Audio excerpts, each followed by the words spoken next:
Hello बच्चों, चलिए प्रश्न को पढ़ते हैं। प्रश्न में है अपनी क्रिया के लिए नाइट्रोजिनेज को आवश्यकता होती है।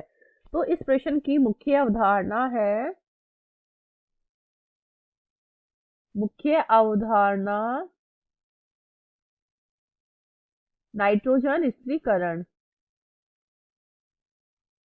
नाइट्रोजन स्थिरीकरण। तो नाइट्रोजन स्थिरीकरण क्या होता है? इसमें जो वायुमंडलीय नाइट्रोजन होती है उसको नाइट्रोजिनेज एंजाइम की सहायता से अमोनिया में परिवर्तित किया जाता है। तो वायुमंडलीय जो नाइट्रोजन होती है,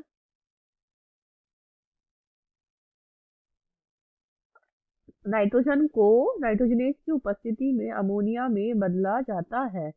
क्योंकि जो हमारे पादप होते हैं वो वायुमंडलीय नाइट्रोजन को डायरेक्ट लेने में असमर्थ होते हैं, इस वजह से उसे नाइट्रोजन युक्त यौगिक को जैसे अमोनिया में परिवर्तित किया जाता है तथा इसे हमारे पादप मृदा से बाद में प्राप्त कर लेते हैं जब उन्हें आवश्यकता होती है।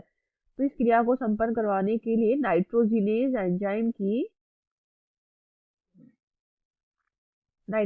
एंजाइम यहाँ पर सहायक होता है। और नाइट्रोजिनेज एंजाइम जो होता है इसको कार्य करने के लिए किस किस की आवश्यकता होती है?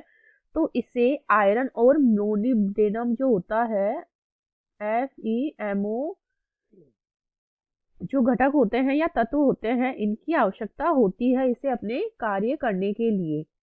तो हमारे प्रश्न में यही पूछा गया है कि इसको किस किस की आवश्यकता होती है। तो इसे एमओ, Fe जो प्रोटीन होता है या तत्व होते हैं इन घटकों की आवश्यकता होती है। तो वो हमारे प्रश्न में कहीं नहीं दिया हुआ है, तो हमारा ऑप्शन हो जाएगा इनमें से कोई नहीं। तो ऑप्शन डी हमारा उत्तर हो जाएगा। आशा करती हूँ आपको इस क्वेश्चन का हल समझ में आया होगा। धन्यवाद।